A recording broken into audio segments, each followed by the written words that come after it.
Eh bien, bonjour à toutes et à tous. Soyez les bienvenus dans cette nouvelle masterclass Croissance pour tous. Nous sommes le mardi 16 janvier de l'année 2024 et c'est reparti pour une nouvelle année, une nouvelle saison des masterclass Croissance pour tous. Donc, soyez les bienvenus. Les premiers mais sont en train d'arriver, de se connecter. Donc, je vous salue. Bonjour à Benoît, bonjour à Christelle, à Christine, bonjour à Olivier. Ça Euh, va? Il est 17h, 17h pile, hein, donc je pense qu'on va patienter, on va laisser quand même 1 à 2 minutes pour que tous les inscrits puissent nous rejoindre. Pendant ce temps-là, j'en profite d'abord pour vous présenter mes meilleurs vœux.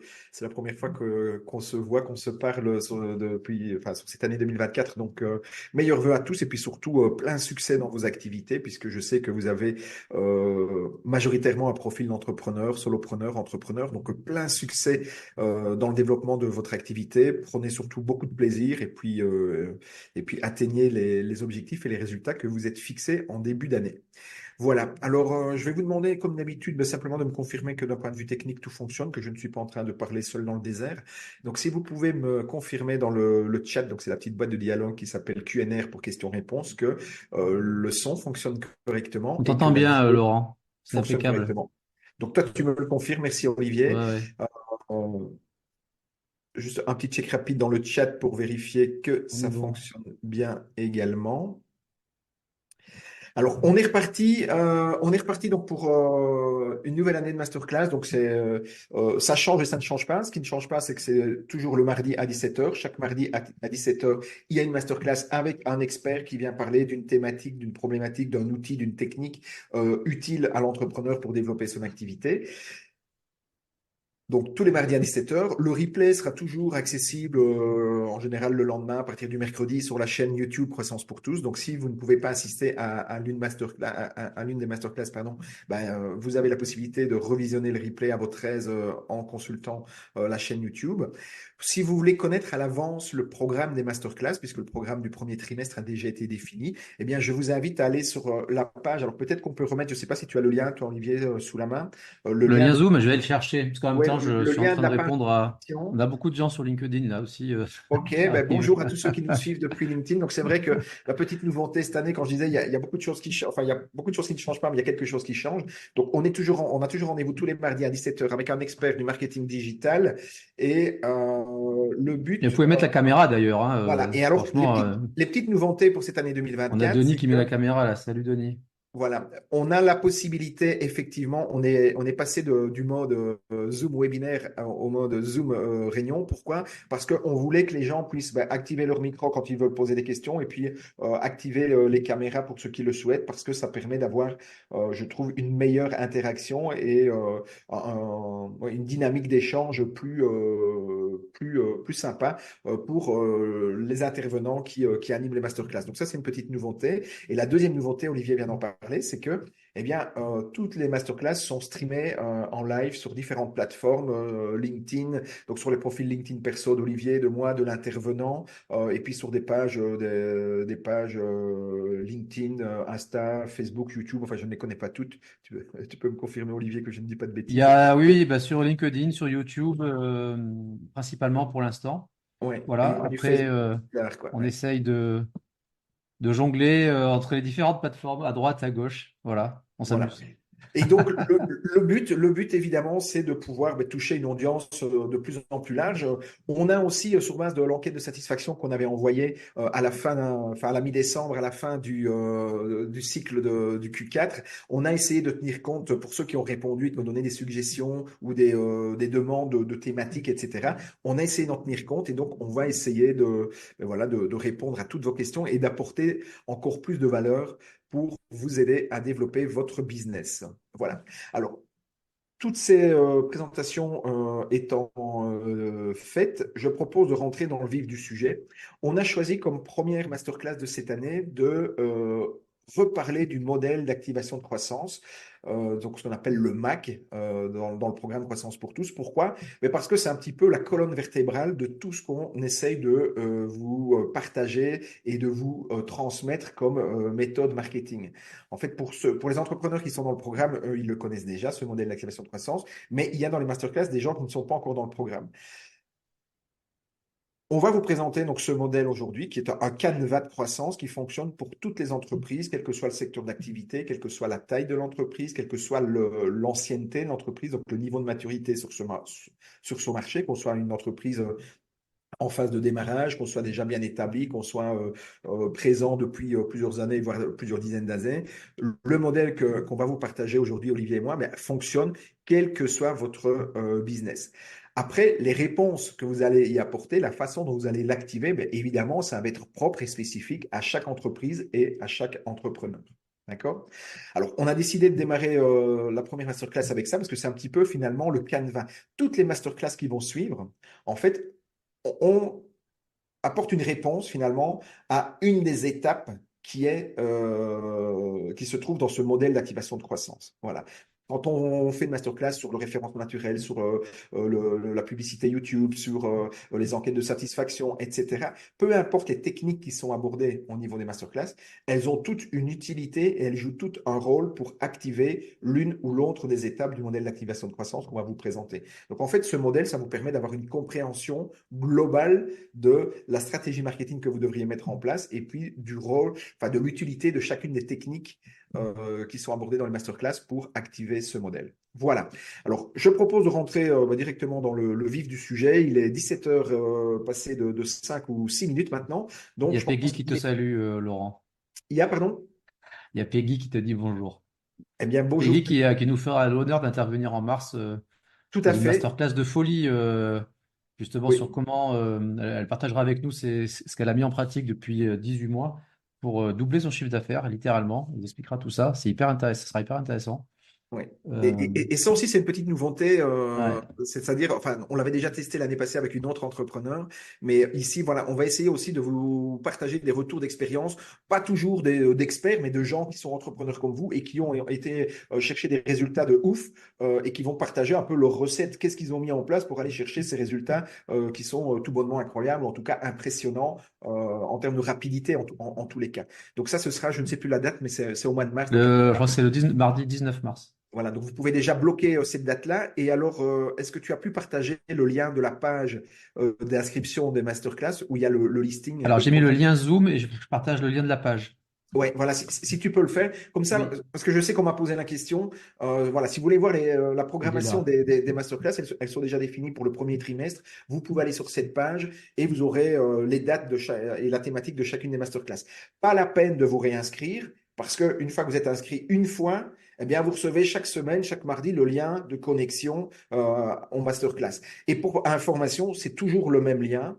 euh, Par cycle. Donc, en principe, ce lien-ci, il ne devrait pas changer au moins jusqu'à fin du mois de mars. Donc, vous pouvez le sauvegarder quelque part si vous avez peur de ne pas retrouver l'email ou que l'email passe dans vos spams. Voilà. Alors, je vais lancer le partage d'écran et je propose de démarrer.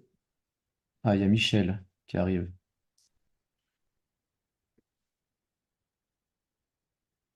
Voilà, Michel est là. D'ailleurs, on va partager la page sur LinkedIn aussi. Voilà, donc en principe, je suis en mode plein écran. Vous devez voir une magnifique slide qui présente Impeccable, Laurent. vos deux animateurs habituels. Donc aujourd'hui, on a décidé donc de parler de growth marketing et de vous présenter un modèle, un canevas, un cadre de travail pour mettre en place une stratégie de croissance. Alors, qu'est-ce qu'on va voir aujourd'hui?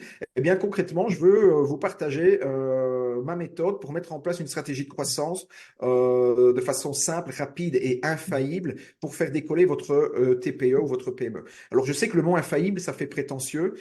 J'ai hésité longuement avant de le laisser, mais je vais vous expliquer pourquoi après j'ai décidé de le maintenir. C'est parce que mathématiquement, le modèle que je vais vous présenter est réellement infaillible. Voilà. Bonjour Michel, je te salue. Salut Euh, Michel. et puis, c'est parti. Ce qu'on va voir, ben, c'est quel est le principal défi du chef d'entreprise, quelles sont les trois erreurs qui bloquent la croissance de la plupart des TPE et des PME, et probablement que vous allez vous retrouver ou vous identifier dans l'une, voire plusieurs de ces erreurs. Je vais vous montrer et vous expliquer quels sont les quatre piliers de croissance qui sont à votre disposition pour développer votre business, comment vous pouvez aussi évaluer votre potentiel de croissance et pourquoi vous devez le faire. Ensuite, quel est le modèle d'activation de croissance que moi j'estime être infaillible? Les 8 étapes pour activer ce modèle Et puis, je vous parlerai d'un plan d'action pour activer ce modèle de croissance en 12 semaines. Voilà. Alors, pour ceux, comme on accueille des nouveaux participants et je m'en réjouis, donc soyez les bienvenus pour ceux qui participent pour la première fois. Je sais qu'il y a des habitués, hein, je reconnais soit des prénoms, soit des têtes qui sont des habitués. Je les remercie pour leur fidélité. Mais je tiens aussi vraiment à accueillir tous les nouveaux participants.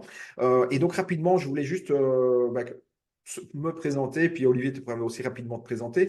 Voilà, je m'appelle Laurent Ney, je suis consultant marketing spécialisé dans le marketing digital, le growth marketing. Je fais ça maintenant depuis pas loin, enfin même pas loin, un peu plus d'une vingtaine d'années. Voilà, je suis basé à Luxembourg. Je fais partie d'un réseau qui s'appelle WSI, qui est un réseau présent un peu partout dans le monde. Et moi, je développe mon portefeuille de clients sur le Luxembourg et puis les zones belges et françaises qui sont frontalières. Et globalement, eh bien, j'aide les entreprises à développer leur chiffre d'affaires en utilisant les bonnes stratégies marketing et toutes les techniques et les outils digitaux qui sont aujourd'hui à disposition des entreprises. Voilà.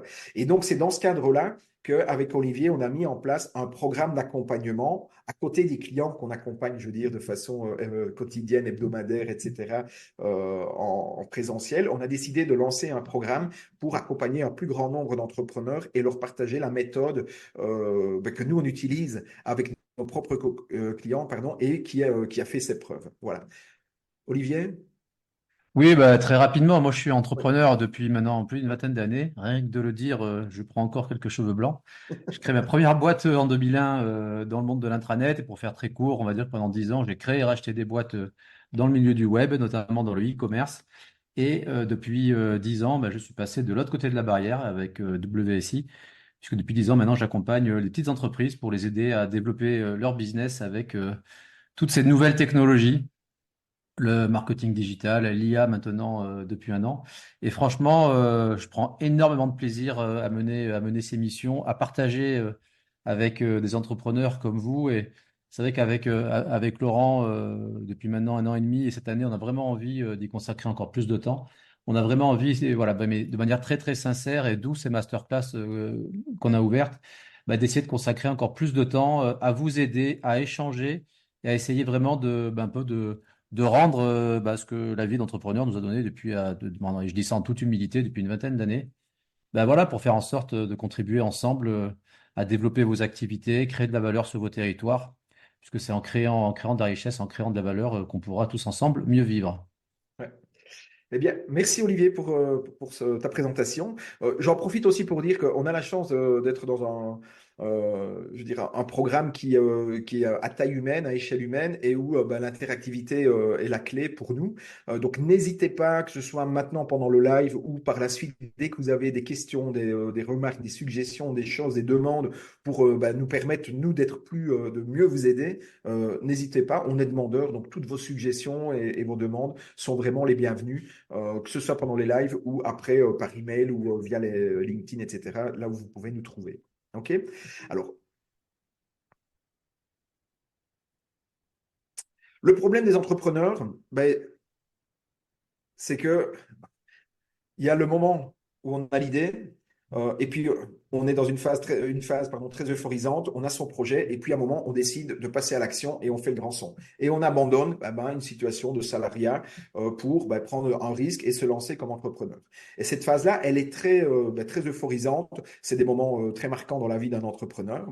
Et à ce moment-là, on n'anticipe pas, on n'a aucune idée de la difficulté peut-être qu'on va rencontrer derrière. C'est-à-dire que on a tout prévu, on a fait son business plan, on a dans son fichier Excel prévu une croissance mensuelle, annuelle qui est sans limite et c'est ce qui nous donne en fait la motivation aussi de se lancer. Malheureusement, quand on atterrit de l'autre côté de l'entrepreneuriat, pour la majorité des entrepreneurs, ça ne se passe pas du tout comme on l'avait imaginé. C'est-à-dire que le démarrage, la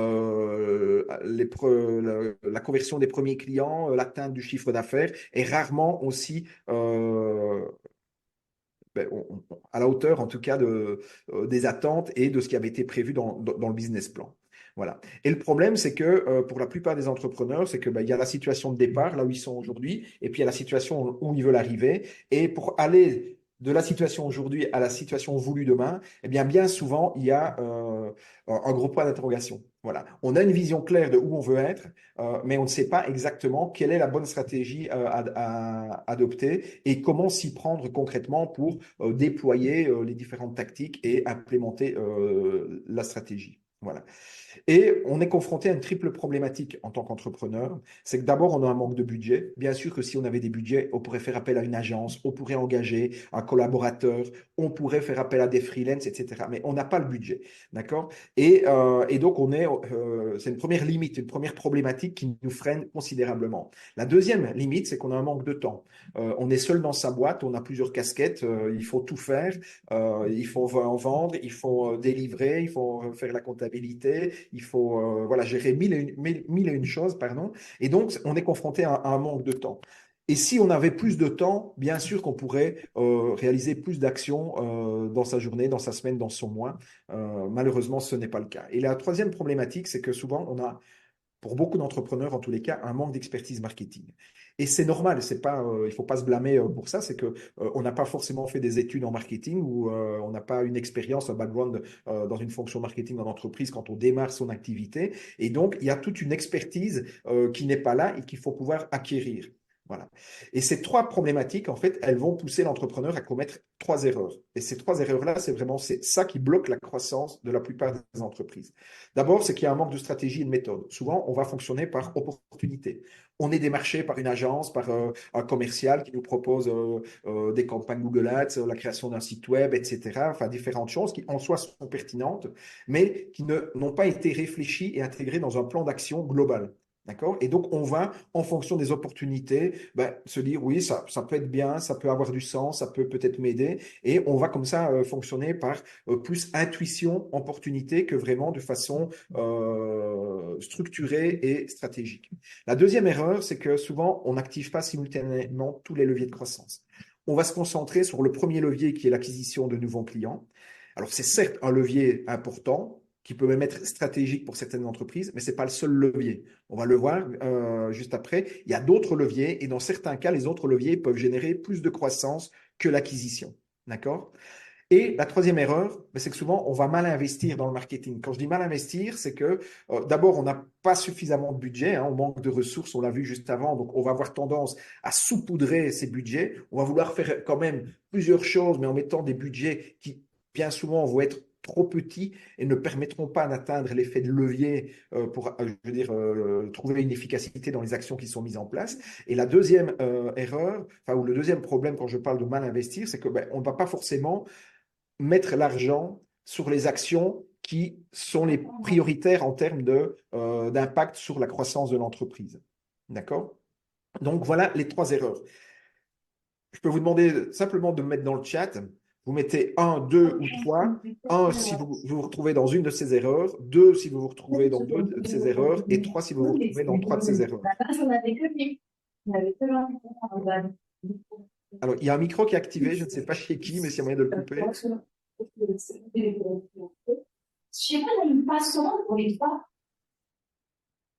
Voilà. Donc, voilà. Est-ce que vous pourriez mettre dans le chat un, deux ou trois si vous vous retrouvez dans une erreur, deux erreurs, trois erreurs. Juste comme ça me permet de. Trois, mais oui. 3-3. Et évidemment, je veux dire, c'est une question, vos réponses ne me surprennent pas parce que moi, ça fait une vingtaine d'années que j'accompagne les TPE et les PME et c'est ce que je constate, je veux dire, dans la plupart de ces entreprises. En fait. Alors,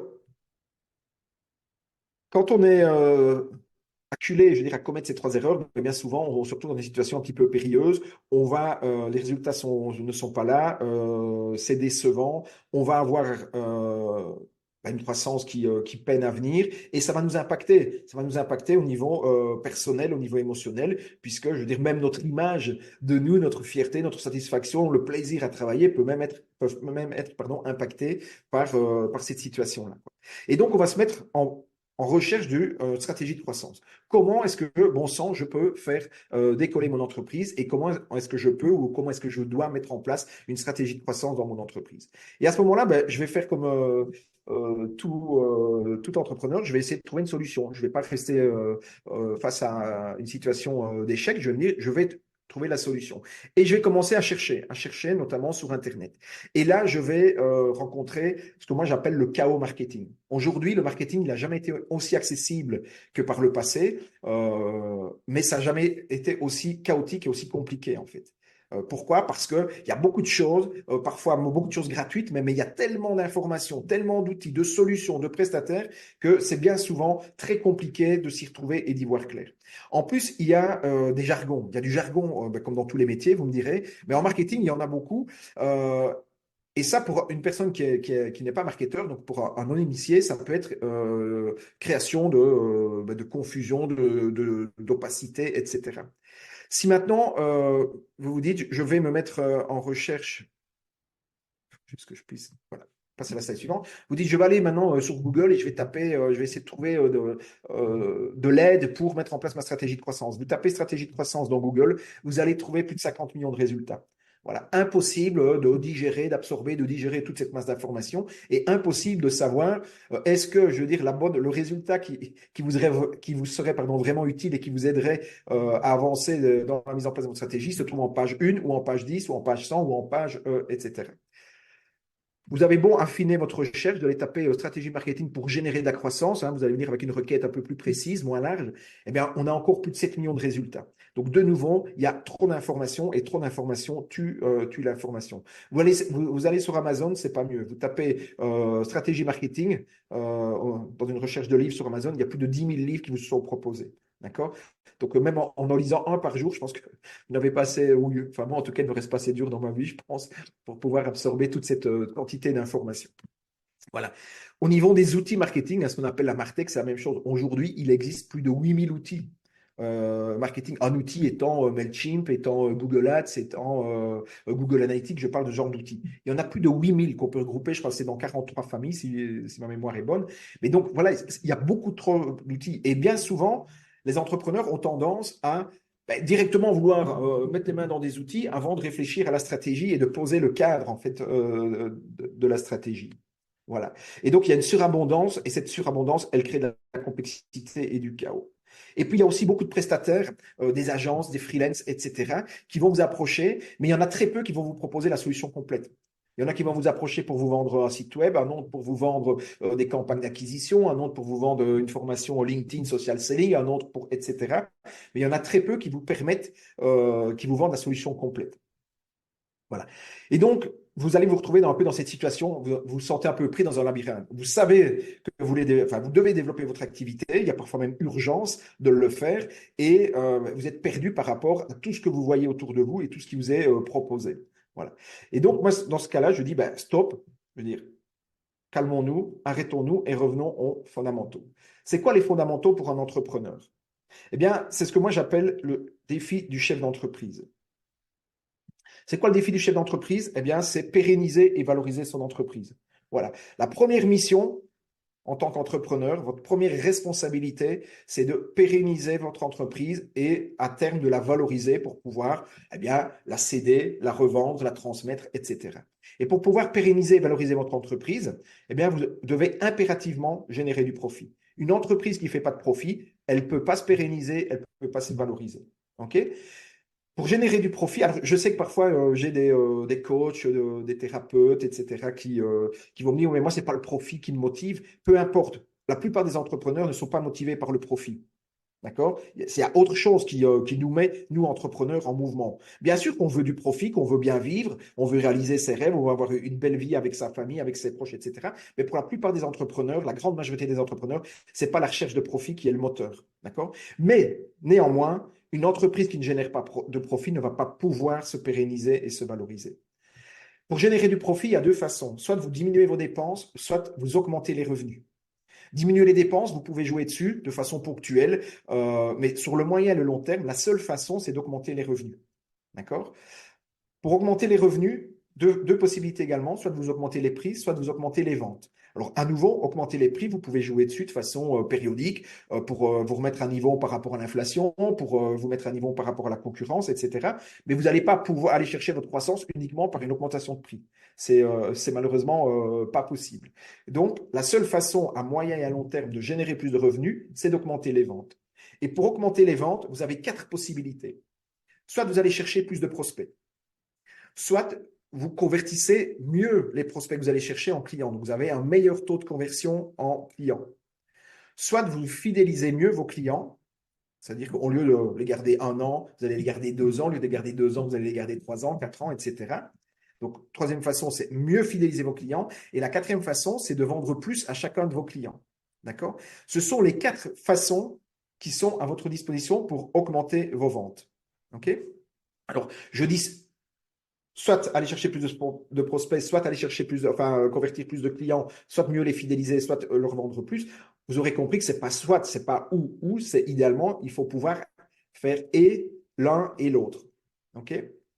Et donc, une fois qu'on a compris ça, il y a une deuxième prise de conscience qui doit se faire, c'est que le succès, il passe par une prise de conscience qui est la suivante, c'est que la croissance, elle n'arrive pas par hasard, mais elle est le résultat d'un processus précis. Et je pourrais même ajouter un processus qui se conçoit, qui s'implémente et qui se mesure. Voilà. Trop souvent, les entreprises n'ont pas mis en place un processus de croissance et c'est un petit peu en fin d'année qu'on se retourne euh, et qu'on demande au comptable de fournir les chiffres pour voir est-ce que ça va être une bonne année, est-ce qu'il y a du profit ou pas. Alors, je caricature un peu, toutes les entreprises, même dans les TPE, PME, ne fonctionnent plus comme ça, mais il y en a encore finalement où la croissance n'est pas, je veux dire, définie et splittée mois par mois, semaine par semaine et monitorée. C'est un petit peu, je veux dire, après coup qu'on se retourne pour voir est-ce que ça va être, est-ce que ce serait une bonne année ou pas. Voilà. Alors, ceci étant dit, maintenant, la question que vous posez tous, c'est mais quel est ce processus de croissance? Eh bien, pour comprendre le processus de croissance, ou en tout cas pour l'identifier, je reviens au défi du chef d'entreprise. On a vu que pour pérenniser, valoriser son entreprise, il fallait faire plus de profits, que pour faire plus de profits, il fallait développer générer plus de revenus, que pour générer plus de revenus, il fallait générer plus de ventes, et pour générer plus de ventes, il fallait plus de prospects, plus de clients, des clients plus fidèles et plus de chiffre d'affaires par client. Eh bien, ces 4 derniers leviers qui permettent d'augmenter les ventes, voilà, ça va devenir ce que moi j'appelle les 4 piliers de croissance. Voilà. J'en ai pas trouvé un cinquième jusqu'à présent, ni un sixième. Si vous vous en identifiez, surtout partagez-le moi. Je suis demandeur d'améliorer le modèle que je vous présente. Mais à mes yeux, ce sont les 4 seuls piliers de croissance. Génération de contacts, conversion en vente, fidélisation, optimisation. Les 4 piliers de croissance. Si maintenant je prends ces 4 piliers de croissance et que je m'intéresse au cycle de vie client, on sait qu'un inconnu sur mon marché, eh bien, il va passer par différentes étapes dans sa relation avec mon entreprise. Ça va d'abord devenir un visiteur de mon point de vente, un visiteur de mon site internet, etc. À ce moment-là, je vais essayer, moi, de capturer les coordonnées de cette personne-là pour en faire un contact, ce qu'on appelle un lead en marketing. OK? Une fois que j'ai capturé les contacts, je vais essayer de nourrir ce contact-là en information pour le faire avancer dans sa réflexion et dans son processus d'achat, et en même temps essayer moi de récolter un maximum d'informations pour pouvoir le qualifier. Le qualifier et m'assurer que c'est bien un bon profil de prospect, qu'il a du budget, il a un besoin, il est décisionnaire, etc. Et puis à un moment, je vais réussir à le convertir en client.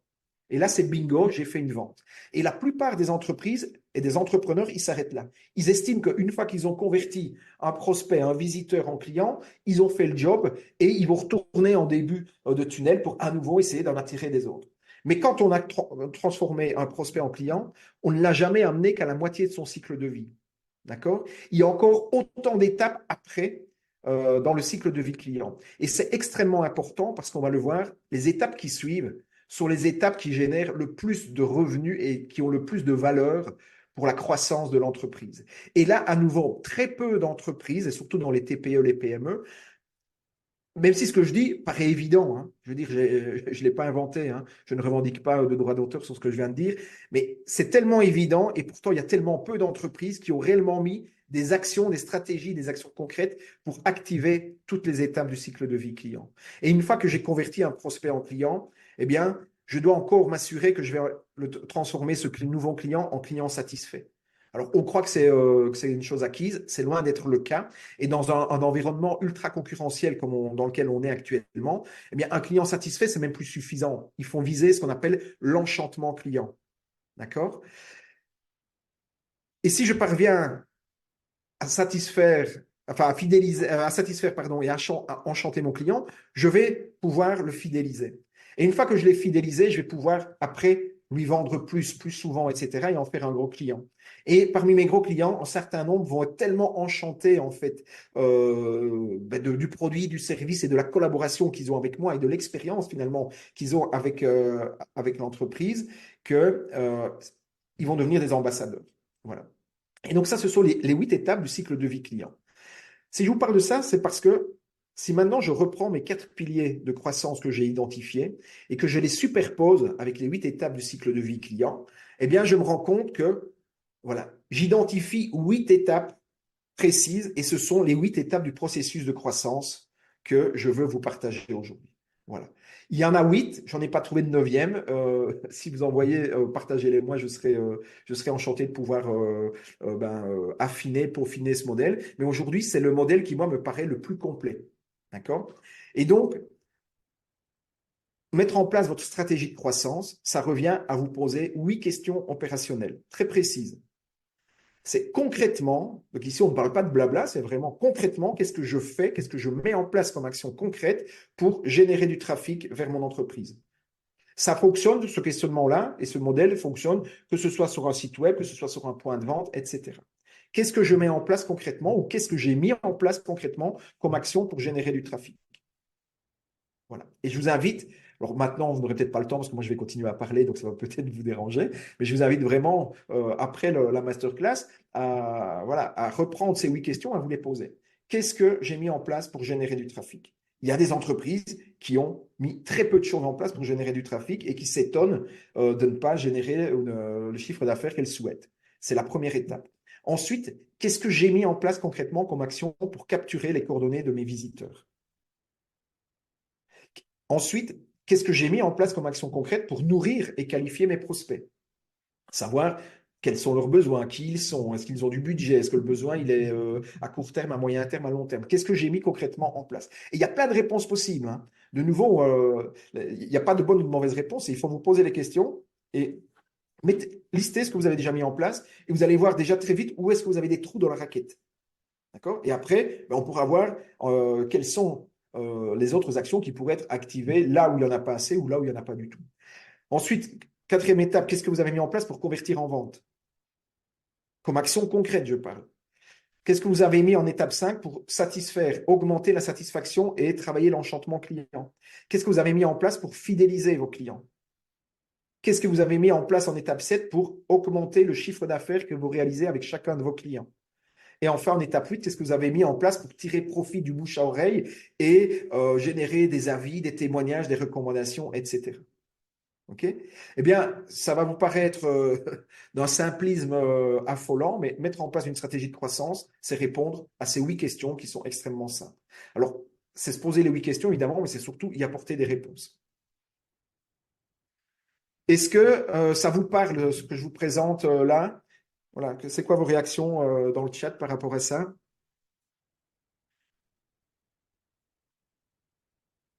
Alors, Laurent, j'ai pas mal de messages parce qu'on gère un peu plusieurs plateformes et en gros, ça converge à peu près tous vers la même idée que souvent ce qu'on constate dans les entreprises, c'est qu'on a du mal à mettre en place les 8 étapes à la fois, en fait.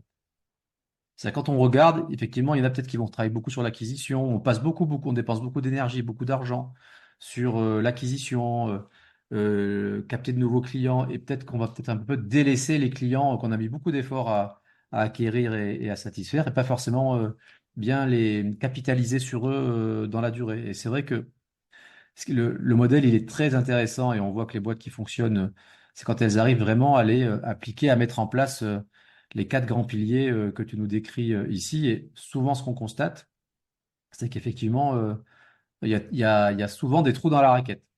Ouais. Alors, je veux juste réagir par rapport à ça. Alors, c'est vrai que la mise en place du modèle, ça prend un certain temps. C'est-à-dire que Rome ne s'est pas construit en un jour, mais c'est la même chose pour votre stratégie de croissance. C'est pas en quelques jours que ça va être fait. Ici, le but, c'est de vous transmettre le modèle, que vous ayez la vision de tout ce qui doit être mis en place, de tous les blocs, pardon, qui doivent être assemblés pour que la stratégie soit complète et qu'elle fonctionne. Et je vais vous montrer maintenant, dans quelques slides, je vais vous montrer pourquoi c'est important d'activer les 4 piliers et toutes ces étapes-là. Il y a vraiment une raison, il y en a 4 précises, mais il y en a une qui pour moi, s'il ne faut en retenir qu'une seule, c'est celle-là, c'est l'effet multiplicateur. Les entreprises qui parviennent à activer toutes les étapes simultanément, donc à travailler toutes les étapes et à activer simultanément les 4 leviers de croissance, vont chercher une croissance exponentielle. Là où celles, et c'est le cas de la plupart des entreprises, celles qui vont se concentrer sur le premier pilier, eh bien, elles vont devoir mettre beaucoup de moyens pour aller chercher et une croissance qui va être limitée, mathématiquement limitée. Je vais revenir dessus dans quelques instants. Alors, juste pour réagir sur une remarque de Christine,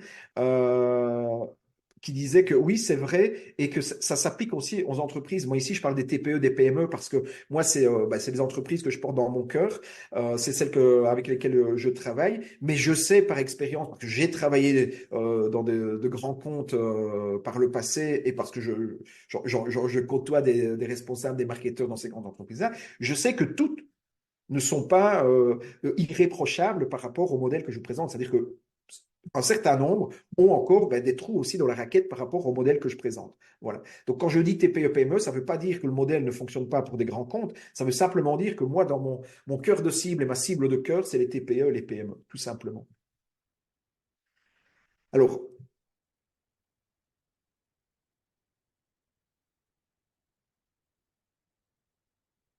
le MAC et ses vertus, ou autrement dit, pourquoi est-ce que vous devriez, oui, vous devriez me croire et vous auriez intérêt à appliquer l'approche que je vous présente? Eh bien, pour 4 raisons. La première raison, c'est pour bénéficier de l'effet multiplicateur. Ok. C'est quoi l'effet multiplicateur? Eh ben, c'est le fait que si vous activez simultanément les 4 piliers, il va y avoir une multiplication des résultats d'un pilier à l'autre qui vont avoir pour résultat de générer une croissance exponentielle. Je vais prendre un exemple qui est celui que je vous partage à l'écran. Imaginons une entreprise qui génère 100 prospects, disons sur une année, peu importe la période de temps, mais partons sur une année. Elle génère 100 prospects et elle en convertit 1 sur 4 en clients. Donc ça veut dire qu'elle a un taux de conversion de 25%. Chaque nouveau client va acheter 2 fois sur l'année à l'entreprise pour un montant, ce qu'on appelle un panier moyen d'achat, de 5 000 euros. L'entreprise aura réalisé un chiffre d'affaires de 250 000 euros. D'accord? Imaginons maintenant que l'entreprise vienne avec un plan d'action et décide d'aller chercher de nouveaux clients, elle veut de la croissance et elle va mettre en place des actions pour aller chercher plus de prospects. Elle va se mettre à faire des campagnes Google Ads, de la publicité sur les réseaux sociaux, elle va participer à une foire, à des salons, que sais-je, des choses comme ça.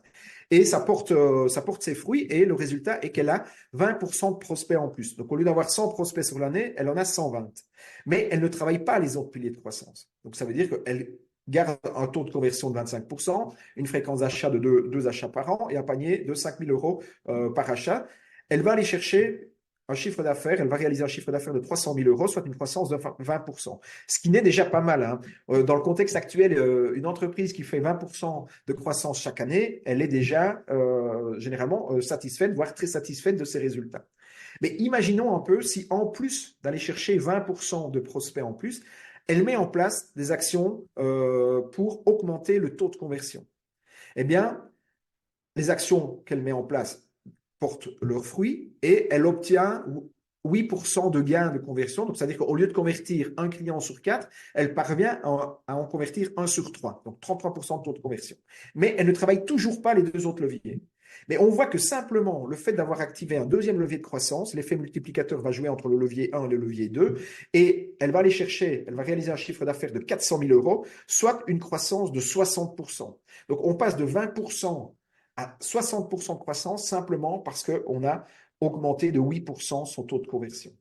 D'accord? Et si maintenant je pousse la logique jusqu'au bout, et que en plus de travailler le taux de conversion, je mets en place des actions pour augmenter la fréquence d'achat, donc faire venir les gens plus souvent vers mon entreprise pour acheter, et que je parviens à augmenter de 10% la fréquence d'achat. Donc de 2, je la fais passer à 2,2.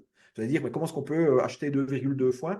Ça veut dire qu'un client sur 5 achète 3 fois et les 4 autres continuent à acheter 2 fois. Mais en moyenne, ça nous donne une fréquence d'achat de 2,2. Okay? Je ne travaille toujours pas le panier moyen, mais on voit que l'impact sur le chiffre d'affaires, et sur la croissance, il est de 76% de croissance. Et si en plus de ça, je mets en place des actions de cross-selling, upselling, cross-selling, etc., promotion des ventes, et que je fais passer mon panier moyen grâce à ces actions-là de 5 000 à 5 500 euros, eh bien, on voit que je vais réaliser un chiffre d'affaires de 484 000 euros, soit une croissance de 93%, plus de 93%. Eh bien, c'est ça l'effet multiplicateur dont je vous parle. Et pour moi, c'est ça la principale raison pour laquelle vous devriez adopter ce modèle au niveau de votre stratégie marketing et de votre stratégie de croissance. Voilà. Et je vous invite à faire le test. Prenez aujourd'hui les chiffres, vos chiffres de performance de l'année 2023. Ça tombe bien, on est en début d'année, donc c'est la période, si vous n'avez pas encore fait, de redéfinir les chiffres et les objectifs pour l'année 2024. Eh bien, prenez vos chiffres 2023. Combien de prospects avez-vous généré en 2023? Combien en avez-vous converti en clients? Voilà. Combien de fois par an ces clients-là vous achètent-ils? Une fois, deux fois, 5 fois, 10 fois, 100 fois, je ne sais pas, ça dépend évidemment de ton secteur d'activité. Et quel est le montant d'achat à chaque achat? Et vous allez avoir un chiffre, hein, en multipliant ces différents indicateurs-là. Vous devriez trouver dans la 5e colonne de droite, eh bien, votre chiffre d'affaires de l'année 2023. Voilà. Et maintenant, imaginez si demain, voilà, et je vous invite à faire une simulation, si demain vous avez une croissance de X% de prospects, que vous augmentez de X% la conversion, de X% la fidélité, de X% le panier moyen, quel est l'impact sur votre croissance?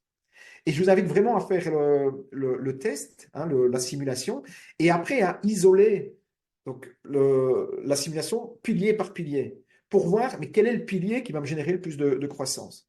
Et je vais vous prendre deux exemples que j'utilise souvent pour faire comprendre l'intérêt de faire la simulation. Parce que en fonction de l'ancienneté de votre entreprise et de la situation de votre entreprise sur son marché, eh bien peut-être que ce n'est pas au niveau de la génération de prospects qui a le plus fort potentiel de croissance. Et premier exemple que je vais vous prendre pour vous faire comprendre cela, je vais prendre l'exemple de Marc qui est courtier en assurance et qui fait, enfin, je rencontre Marc et il me dit, voilà, est-ce que vous pouvez m'aider à développer mon chiffre d'affaires? Alors je lui dis, oui, peut-être. Et je commence à questionner Marc. Et en questionnant Marc, donc il m'explique qu'il veut aller chercher des nouveaux clients parce que ça fait des années que finalement, il stagne avec le nombre de clients, il en perd quelques-uns chaque année, qu'il va rechercher grâce à ses actions marketing, mais au global, son portfolio et son chiffre d'affaires restent plus ou moins stables. Et puis en discutant avec Marc, on se rend compte, enfin, j'apprends qu'en fait, il a 3000 personnes dans sa base de clients et d'anciens clients. Et sur ces 3000 personnes, il y en a, je pense que de mémoire, c'était 1100, donc 1100 clients, un peu plus d'un tiers, qui sont d'anciens clients. Donc des gens qui n'ont plus de police d'assurance chez Marc depuis au moins 12 mois. D'accord?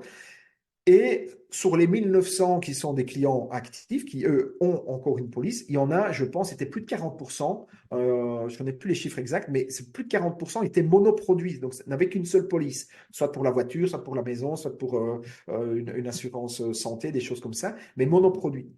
Et donc, en discutant avec Mac, je lui dis, mais écoute, il y a moyen, plutôt que de mettre de l'argent pour aller attirer de nouveaux prospects, qui sont des actions qui demandent énormément de budget, par rapport aux actions à mettre en place dans les autres piliers, je pense qu'il faut surtout travailler les deux derniers piliers en ce qui concerne, c'est-à-dire la fidélité client et le panier moyen.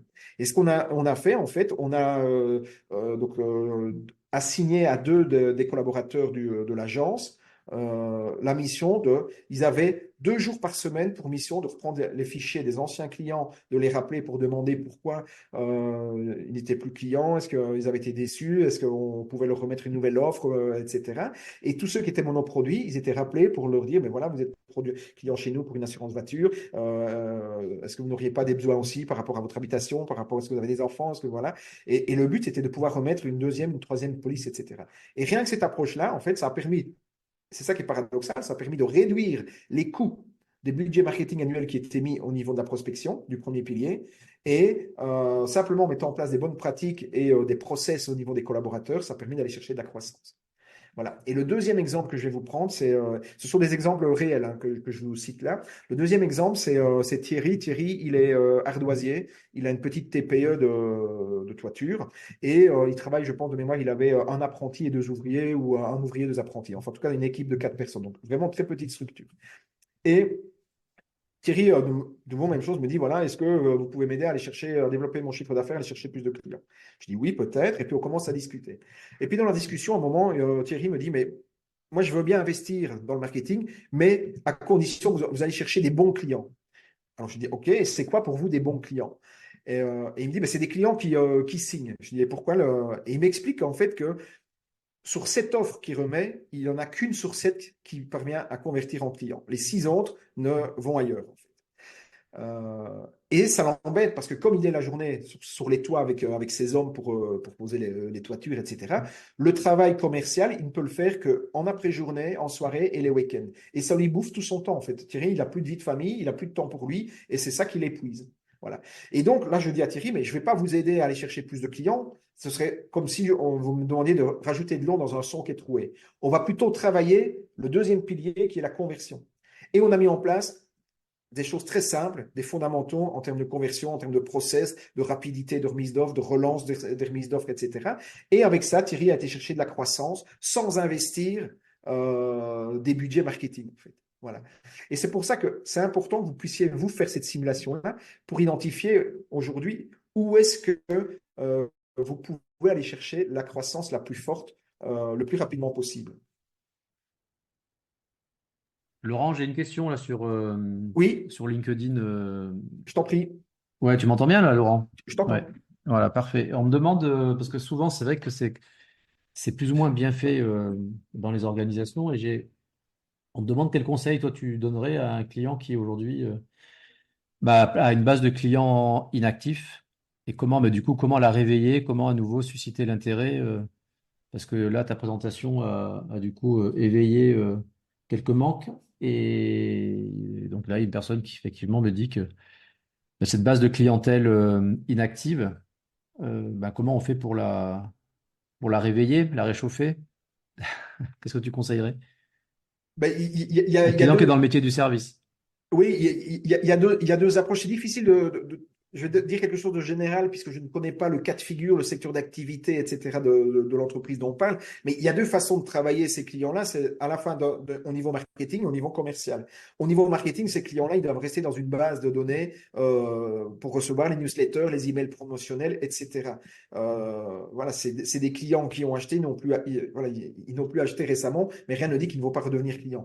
Après, il y a vraiment un process marketing, c'est-à-dire que en principe, une des bonnes pratiques, c'est dès qu'on perd un client, c'est mettre en place une enquête de satisfaction client perdu pour essayer d'identifier rapidement la raison du départ du client. Est-ce que c'est une insatisfaction? Est-ce que c'est parfois c'est des raisons qui ne sont pas liées à la qualité du service du produit, mais qu'on puisse identifier ça rapidement. Et puis après, il y a un travail commercial à faire. Alors en fonction du secteur d'activité, du nombre de clients, ça peut se faire, je veux dire, en présentiel. Moi, je le fais pour mes clients, je le fais en présentiel parce que moi, je gère un nombre de clients relativement limité.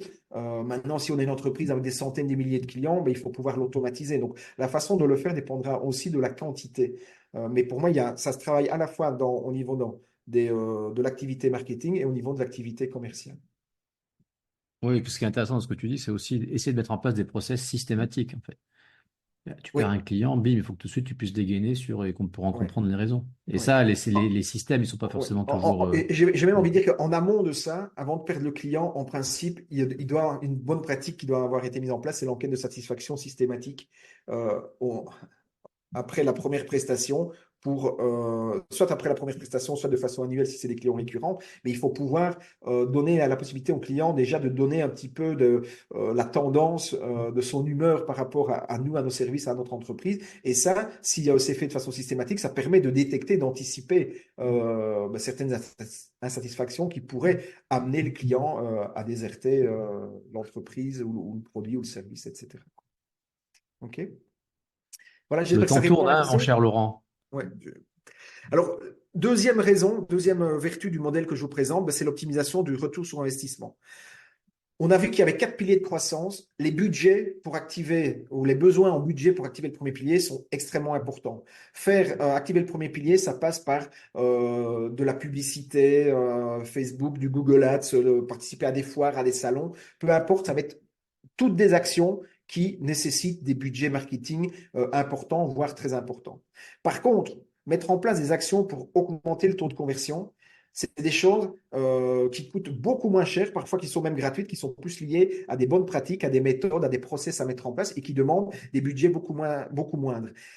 Satisfaire et fidéliser les clients, ça va encore demander moins de budget marketing. Et l'optimisation et obtenir des recommandations, ça va encore demander moins de budget. Bien souvent, l'envoi d'un emailing ou la sollicitation, je veux dire, de personne à personne, parfois suffisent pour obtenir des résultats au niveau de ces piliers-là. Par contre, l'impact, et on l'a vu, sur le chiffre d'affaires et sur la croissance de l'entreprise, eh bien, il va être exponentiel au fur et à mesure qu'on active les piliers. Donc, ça veut dire que si vous vous contentez de mettre en place des actions, et c'est ce que font la majorité des entreprises pour aller chercher de nouveaux prospects, eh bien, vous allez très vite d'abord bloquer au niveau budget, parce que j'ai pas assez de budget pour faire tout ce que je voudrais faire et pour attirer la quantité de clients, de nouveaux prospects que je veux faire. Mais donc, vous allez bloquer d'un point de vue budget et l'impact de ces actions-là sur la croissance va être relativement limité. Donc, voilà la deuxième raison pour laquelle vous devriez adopter cette approche-là, donc d'activer simultanément les 4 piliers de croissance et les 8 étapes, c'est que ça va vous permettre vraiment d'optimiser le retour sur investissement. La troisième raison, c'est que le modèle que je vous présente, eh ben, il est universel et il s'applique à toutes les entreprises et à tout type de stratégie.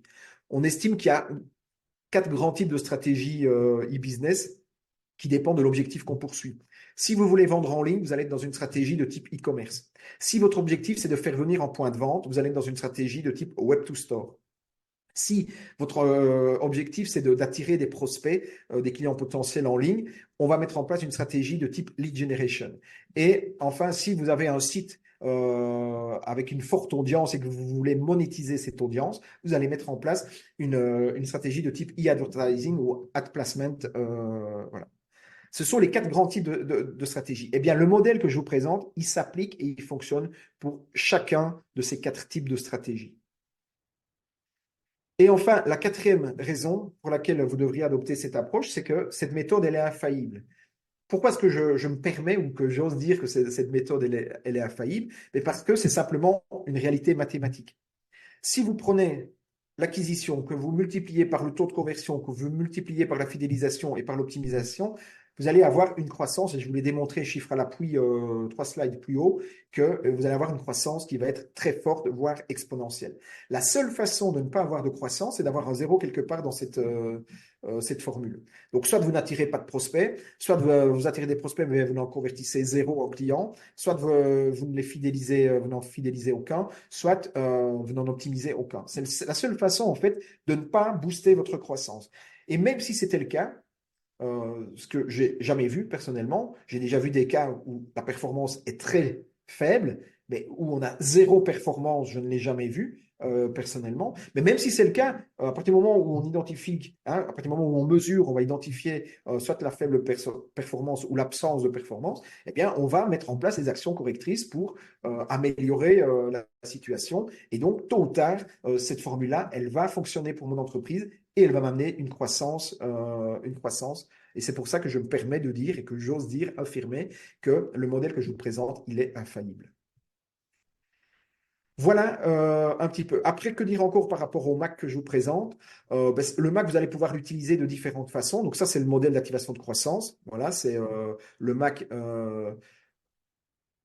présenté de façon global. Après, vous allez pouvoir l'utiliser de 3 manières différentes. Soit en mode canvas, c'est la façon dont il apparaît à l'écran, qui est la façon dont vous allez le plus souvent l'utiliser. Et c'est là-dedans que vous allez commencer, avec le canvas, vous allez commencer à identifier, à lister quelles sont les actions que j'ai mises en place au niveau de la première étape pour attirer des prospects, quelles sont les actions que j'ai mises pour capturer, etc. Et puis, une fois que vous aurez fait l'exercice, vous allez vous dire, maintenant, quelles sont les actions que je pourrais mettre en plus pour renforcer ma stratégie de croissance. Et il faut comprendre que plus vous allez activer des actions à chacune des étapes, plus votre stratégie de croissance, elle va être efficace, performante. D'accord? C'est un petit peu comme quand vous allez à la pêche, vous pouvez aller pêcher avec une canne à pêche, d'accord? Ou vous faites comme tous les pêcheurs professionnels, ils viennent et ils ont 3, 4, 5, 10 cannes à pêche, ils les posent au bord de l'étang ou les accrochent au bateau et ils pêchent avec différentes lignes. Et forcément, la quantité de poissons qui est pêchée à la fin, elle n'est pas la même avec 10 cannes à pêche qu'avec une canne à pêche. Mais au niveau de votre stratégie de croissance et de votre stratégie marketing, c'est la même chose. Plus vous allez... Laurent, Oui, ouais, je te coupe parce que j'ai une question là de Nathalie sur LinkedIn encore, pour faire le lien avec les enquêtes de satisfaction, qui nous dit qu'effectivement, ça se met bien en place, mais souvent, il n'y a pas peu de retours. Et donc, est-ce que toi, tu conseilles une méthode pour essayer un peu d'augmenter les retours des enquêtes? alors c'est vrai qu'on n'aura ou une jamais astuce? Oui, on n'aura jamais 100% de retour. Les astuces, déjà, c'est que les enquêtes, il faut vraiment bien choisir le moment où on envoie l'enquête. C'est-à-dire que, en fonction du produit ou du service qu'on vend, l'enquête, elle doit être envoyée soit directement après l'achat, soit X temps après l'achat, une fois que la personne a pu bénéficier des avantages, des bénéfices qu'elle recherchait pardon, au travers du produit, du service, etc. Il y a encore trop d'entreprises qui font des enquêtes de façon annuelle et le timing parfois est complètement déconnecté de l'expérience que le client a eu avec. Donc le timing auquel on envoie, on demande au client de répondre est extrêmement important pour le temps de réponse en fait. Ça c'est une première chose. Deuxièmement, il faut que ce soit envoyé par la personne qui a eu le relationnel, le contact relationnel avec le client. Euh, alors, si, je veux dire, c'est Pierre qui est commercial dans une boîte et qui gère toute la partie prospection, vente, closing, onboarding du client, et puis que l'enquête de satisfaction, elle arrive envoyée par le service, le customer service, signé équipe customer service, etc., ça n'aura pas du tout le même niveau d'engagement pour la personne qui le reçoit que si ça vient de Pierre, qu'elle connaît personnellement, avec qui elle a déjà interagi plusieurs fois. Donc voilà, ça c'est des petits conseils, trucs et astuces. Troisième raison aussi, c'est l'enquête de satisfaction doit être la plus courte possible. Il y a énormément d'enquêtes de satisfaction qui sont beaucoup trop longues. Voilà, où on demande 30, 40 questions au client. La personne, elle n'a pas le temps. Donc, si elle fait déjà l'effort, soit par gentillesse, soit parce qu'elle est vraiment enchantée de votre entreprise de répondre, mais il faut respecter le temps qu'elle vous consacre et il faut être le plus bref possible. Il y a trois, quatre questions clés qui sont indispensables dans toute enquête de satisfaction. Les autres, on ne les pose que si on sait que ça va nous permettre de mettre en place derrière des actions correctrices. Parce qu'il y a des enquêtes de satisfaction qui sont faites où on bombarde le client de questions et au final, eh bien, on a un bon rapport avec des statistiques, des taux moyens de réponse, mais il n'y a rien, il n'y a aucune action qui est mise en place dans l'entreprise pour améliorer son service, son produit, l'expérience client sur base de ça. Voilà. Donc ne posez que les questions qui sont indispensables pour vous permettre d'améliorer l'expérience client et l'enchantement client. Voilà. Voilà. Maintenant, ça reste général ce que je dis. Il faudrait vraiment voir par rapport au cas de figure j'ai oublié le prénom, de la personne qui posait la question. Okay. Donc là, j'étais en train de présenter le Mac sur différents formats, donc le mode Canva que vous allez pouvoir utiliser. Et pour ceux qui sont dans le programme Croissance pour tous, eh bien, vous connaissez maintenant ce Canva-là, il est partagé dans le programme. Et c'est là que vous allez pouvoir identifier toutes les techniques que vous allez mettre en place. C'est là que vous allez pouvoir identifier les différents types de contenus que vous allez identifier, vous allez utiliser à chacune des étapes. C'est là que vous allez identifier les outils qui sont pertinents pour activer chacune des étapes.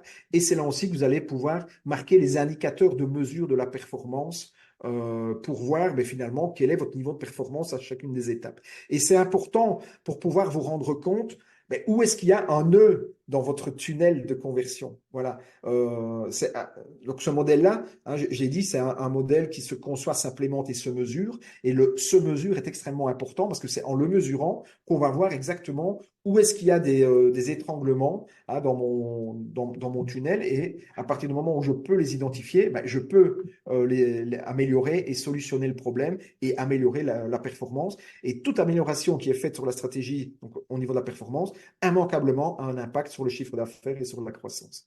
Voilà. Le deuxième mode dans lequel on peut utiliser le Canvas, c'est en mode route croissance.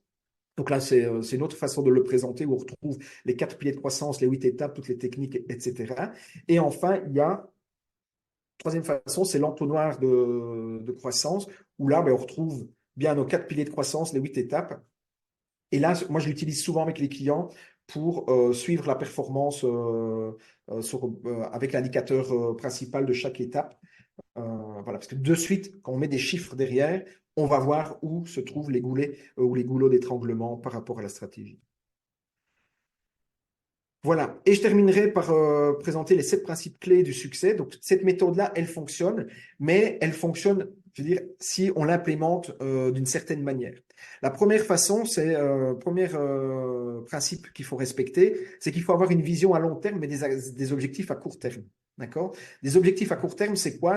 Pour moi, c'est des objectifs qui sont idéalement hebdomadaires. Voilà. On va définir son objectif annuel et puis on va le cascader en objectifs trimestriels, mensuels, hebdomadaires. Et on monitore la performance, l'atteinte de ces objectifs de façon très court terme. Voilà, hebdomadaire.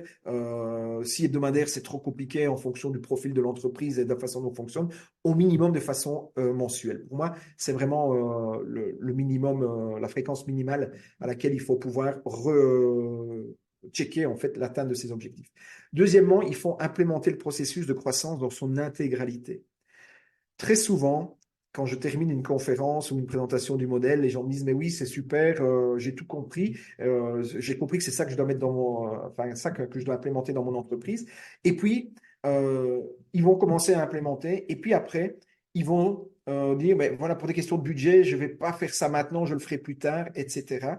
Et ça part de bonnes raisons, ou en tout cas de contraintes réelles. Mais finalement, ils détricotent le modèle et surtout, au lieu d'activer simultanément les 4 piliers, hein, ce qui est, je le rappelle, la condition euh, indispensable si on veut avoir une croissance infaillible, eh bien, ils ne vont plus activer simultanément les 4 piliers. Ils vont se dire, je vais mettre un peu de budget en début d'année sur le mois de janvier, février pour faire du Google Ads. En mars, je ferai une pause parce qu'au début avril, j'ai un gros salon et ça va me prendre beaucoup de budget. Et puis, je referai une action promotionnelle en juin, etc. Vous voyez ce que je veux dire? Donc, on retombe dans les anciens mécanismes qui consistent à saupoudrer les budgets et à faire des actions de façon de nouveau ponctuelle plutôt que d'avoir un système qui tourne en permanence. La troisième principe à respecter, ben, c'est la préparation. Voilà, c'est important de bien préparer les actions, ça ne s'improvise pas. Le quatrième principe, c'est avoir, je l'ai déjà dit juste avant, c'est plusieurs tactiques actives pour chacun des 4 leviers de croissance. Plus vous allez avoir de tactiques actives, et bien plus ça va générer des résultats. Ensuite, c'est l'importance de la segmentation. Aujourd'hui, on sait qu'une des clés du succès des entreprises, c'est de pouvoir en fait segmenter le marché. Il y a Rares sont les entreprises qui peuvent encore prétendre, je veux dire, s'adresser à un marché global. Et même si c'est le cas, elles ont intérêt à commencer par des segments de marché parce que ça va leur permettre d'être beaucoup plus efficaces et de focaliser leurs ressources, leurs moyens et leur énergie sur des segments sur lesquels ils vont pouvoir plus rapidement convertir, aller chercher des clients, augmenter leur taux de pénétration. Ça ne veut pas dire qu'ils ne pourront pas travailler les autres segments par la suite, mais en termes opérationnels, c'est un gage d'efficacité. Sixième principe, c'est prendre en compte la valeur vie client. Ça, c'est quelque chose qui est très peu présent, je trouve, chez les TPE, PME. C'est que quand on calcule le budget marketing, eh bien, on regarde, on évalue finalement le chiffre d'affaires qu'on peut faire si on convertit le client et qu'on réalise une première vente. Et en fonction du montant de cette vente-là, eh bien, on va plus ou moins définir le budget qu'on est prêt à mettre pour acquérir ce client-là. Euh, Moi, je vous invite à ne pas considérer simplement la première transaction, mais à considérer toute la valeur vie client. C'est-à-dire que si vous savez qu'un client, une fois que vous le convertissez, il va vous être fidèle pendant, en moyenne, je veux dire, 5 ans ou 3 ans ou 10 ans, peu importe, et qu'il va acheter autant de fois autant d'euros, c'est-à-dire qu'il va réaliser au total un chiffre d'affaires de autant, vous devriez prendre en considération le chiffre d'affaires global pour évaluer le coût d'acquisition que vous êtes prêt à mettre. Voilà. Et vous allez voir qu'en réfléchissant comme ça, vous allez vous rendre compte que ben, ça vous donne aussi une manne financière plus importante pour financer vos actions marketing. Et enfin, le septième principe qui est clé, c'est se donner les moyens de ses ambitions. Oui, aujourd'hui, je vous ai dit, le marketing n'a jamais été aussi accessible. Il y a énormément de choses qui sont gratuites, mais malgré tout, sans un budget marketing, ça va être très compliqué de mettre en place une stratégie marketing orientée croissance pour développer votre business. Ça ne veut pas dire qu'il faut des budgets colossaux, ça veut dire qu'il faut un minimum de budget et il faut pouvoir financer les bonnes actions, celles qui vont vraiment avoir un impact sur votre croissance. Voilà ce que j'avais prévu de vous partager aujourd'hui. Je ne sais pas s'il y a des questions par rapport à ça, quels sont vos ressentis, surtout voilà. Posez-les dans le chat ou levez la main si vous voulez intervenir en live euh, dans la masterclass. Donc jusqu'ici, on a vu quoi? J'en profite pendant peut-être que tu refais le point sur les questions, Olivier, juste pour Oui, faire je le suis récap de là. ce qu'on a vu. On a vu donc quel était le principal défi du chef d'entreprise, quelles étaient les 3 erreurs qui bloquent la croissance de la plupart des TPE, PME et pas que. Comme c'était signalé, il y a aussi des entreprises qui commettent ces 3 erreurs, des grands comptes. Je vous ai présenté les 4 piliers de croissance qui sont à votre disposition. Je vous ai montré comment évaluer votre potentiel de croissance et je vous ai invité à le faire pour pouvoir mieux savoir sur quel levier investir vos ressources de façon prioritaire. Je vous ai présenté ensuite le modèle d'activation de croissance que j'estime infaillible. Et puis, je vous ai présenté les 8 étapes pour activer ce modèle. Voilà. La complexité réside dans la mise en place. C'est un peu ce qui ressort des questions, enfin des questions, des Oui, commentaires que j'ai moi sur le flux sur LinkedIn. oui. Alors, effectivement, alors, la complexité réside dans la mise en place parce qu'il y a, malgré tout, beaucoup de choses qui doivent être mises en place, beaucoup d'actions différentes. Voilà. Maintenant, quand on a quelque chose de complexe, eh bien, il faut je veux dire, diviser, le décomposer en un certain nombre de choses moins complexes, voire pas complexes du tout. Et donc, la première chose, c'est avoir ce modèle en tête. Ce modèle-là, ça doit devenir votre cadre de travail pour réfléchir votre stratégie marketing orientée croissance. Une fois que vous avez ce cadre-là, vous allez commencer à compléter les actions, lister celles que vous avez déjà mises en place étape par étape, et puis identifier celles que vous pourriez mettre en place. Une fois que vous avez fait ça, vous aurez, on va dire, votre roadmap de votre plan d'action à mettre en place. Après, l'étape suivante, c'est budgéter. Quelles sont les actions? Avant, c'est quelles sont les actions que vous pouvez faire vous-même? Quelles sont les actions pour lesquelles vous devez faire appel à un prestataire externe parce que vous n'avez pas les compétences. Aujourd'hui, créer un site internet, c'est peut-être pas, enfin, vous n'avez peut-être pas les compétences en tant qu'entrepreneur. Moi-même, je ne les ai pas, et c'est pas pertinent. J'ai d'autres priorités que de moi de me former à créer un site internet.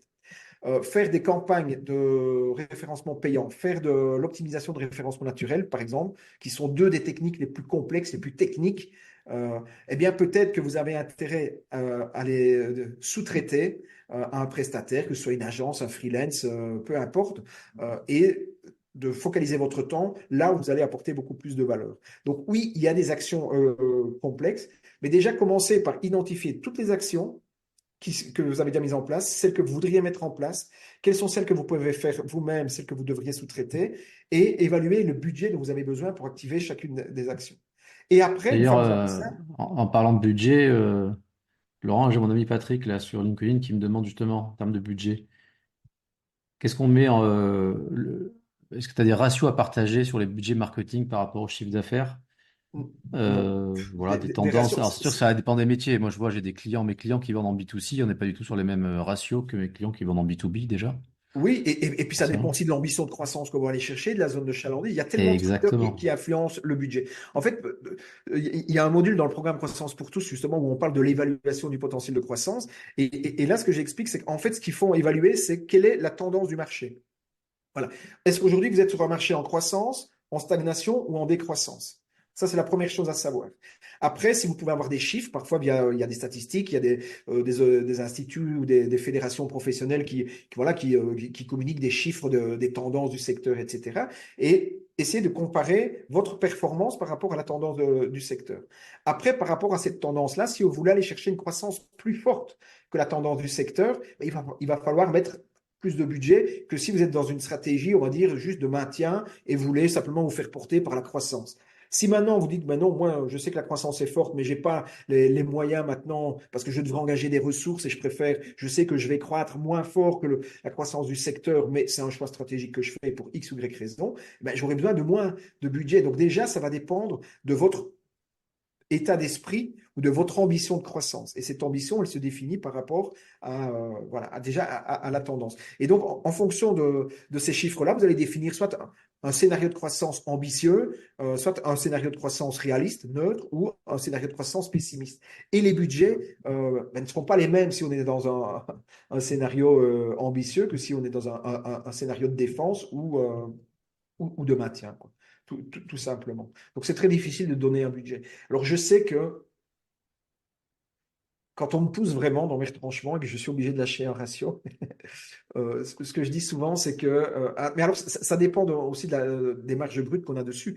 Mais moi, je dis souvent, une entreprise, en tout cas, C'est un ratio que je donne sur base d'une étude alors je ne sais plus si c'était HubSpot, il faudrait que je retrouve la source de cette étude-là, mais qui disait qu'en moyenne, les entreprises, je veux dire, qui avaient des croissances ambitieuses, donc au-delà de la tendance moyenne du secteur, eh bien, elles déployaient des budgets entre 5 et 7% et demi de leur chiffre d'affaires au niveau marketing. Voilà. Après, il faut voir ce qu'on entend par marketing. Là, moi, j'ai jamais eu le détail de ces chiffres-là, parce qu'il y a les personnes, le people, le team marketing, il y a les outils, il y a les campagnes publicitaires. Donc, qu'est-ce qu'on met dans le marketing? Mais voilà. Est-ce qu'aujourd'hui, posez-vous la question, quel est votre budget marketing et que représente ce budget marketing par rapport à votre chiffre d'affaires actuel et par rapport au chiffre d'affaires que vous voulez chercher? Si vous vous rendez compte que vous avez un budget marketing qui est de 0, je sais combien de pourcents ou 1%, c'est pas très ambitieux. De nouveau, rappelez-vous le septième principe que je vous ai cité juste avant, qui est donnez-vous les moyens de vos ambitions. Voilà. Laurent, c'est super, on déborde ce soir, hein. Tu bavards. Ben écoute, moi je suis disponible, donc tant qu'il y a des questions, moi, je suis là. Bah, Euh, c'est vrai que là, avec les différents flux, on a pas mal de questions. Du coup, 18h10, je voulais parler de la semaine prochaine, masterclass. C'est qu'on a, oui, et puis je suis en même temps en train de ouais. scruter. La seule chose que je voudrais peut-être juste ajouter par rapport à ça, avant d'annoncer la prochaine masterclass, c'est que pour ceux qui sont intéressés vraiment par la problématique croissance, euh, on va organiser dans le courant du mois alors la date n'a pas encore été fixée, mais ça va être probablement dans le courant du mois de février, deuxième quinzaine de février ou du mois de mars, on va organiser un webinaire en fait pour présenter le programme Croissance pour tous. Pourquoi? Parce que dans le programme Croissance pour tous, ben, qu'est-ce qu'on fait? On aide, on accompagne les entrepreneurs qui veulent être accompagnés dans la mise en place du modèle d'activation de croissance que je vous ai présenté et on les accompagne dans la mise en place de ce modèle dans leur entreprise. Voilà. Et donc, c'est un programme dans lequel il y a une formation en ligne de 12 heures, il y a du coaching one-to-one, il y a du coaching collectif, il y a les masterclass, il y a une boîte à outils. Enfin voilà, il y a différentes ressources qui sont mises à disposition. Donc, s'il y en a qui sont intéressés, ben, scrutez bien vos emails parce qu'on va vous inviter dans les prochaines semaines à un webinaire vraiment pour parler du programme Croissance pour tous et vous montrer comment on peut vous accompagner dans ce cadre-là. Voilà. On y va Et mardi maintenant. prochain pour les techniques de vente. Oui, la semaine prochaine, on reçoit un expert de la vente, Patrick Clément, qui a très grosse expérience, notamment dans la grande distribution, parce qu'il a formé plus de 400 vendeurs en grande distribution dans des environnements commerciaux assez complexes. Et ben, du coup, on a la chance de pouvoir l'avoir avec nous pendant 1 heure la semaine prochaine. Et il y a- et en même temps, je vois des questions de Michel. Et du coup, on voulait faire une masterclass sur les objections. Voilà. Tordez le cou aux objections et améliorer vos résultats commerciaux. Donc, on est vraiment sur une masterclass très technique, orientée technique de vente, très pratico-pratique. Franchement, ne ratez pas cette masterclass. Ça va décoiffer. Voilà. Et j'en profite aussi pour vous dire que on est en permanence à la recherche d'experts, d'intervenants pour co-animer avec nous ces masterclass du mardi soir. Alors, on a le programme qui est déjà établi sur tout le trimestre, mais c'est vrai que sur le deuxième trimestre et le troisième trimestre. Donc, si vous connaissez, alors, si vous êtes expert sur ces sujets liés à la vente, au marketing, au digital, au web, ou si vous êtes coach, ou si vous connaissez autour de vous des personnes qui le sont, n'hésitez pas à revenir vers nous. Ou si vous êtes entrepreneur et que vous souhaitez partager votre expérience d'entrepreneur avec ses hauts et avec ses bas, on peut effectivement également en parler, puisqu'on aura de plus en plus d'entrepreneurs qui vont venir témoigner justement de leur succès, de leurs échecs aussi. Et je trouve ça très, très intéressant et de voir justement qu'est-ce qu'eux, ils ont mis en place dans le modèle d'activation de croissance pour arriver aux résultats qui sont les leurs. Voilà. Je te laisse conclure, Laurent. Oui, eh bien, merci pour cette annonce-là. Donc, rendez-vous mardi prochain, 17 heures. Pour ceux qui veulent revoir la masterclass d'aujourd'hui ou qui veulent la partager à des connaissances, des proches, etc., n'hésitez pas. Elle sera dès demain sur la chaîne YouTube. Et puis, ben, pour le reste, je vous donne rendez-vous la semaine prochaine. Et puis, je vous souhaite une belle semaine. À très bientôt. Merci. À Au revoir. bientôt. Merci.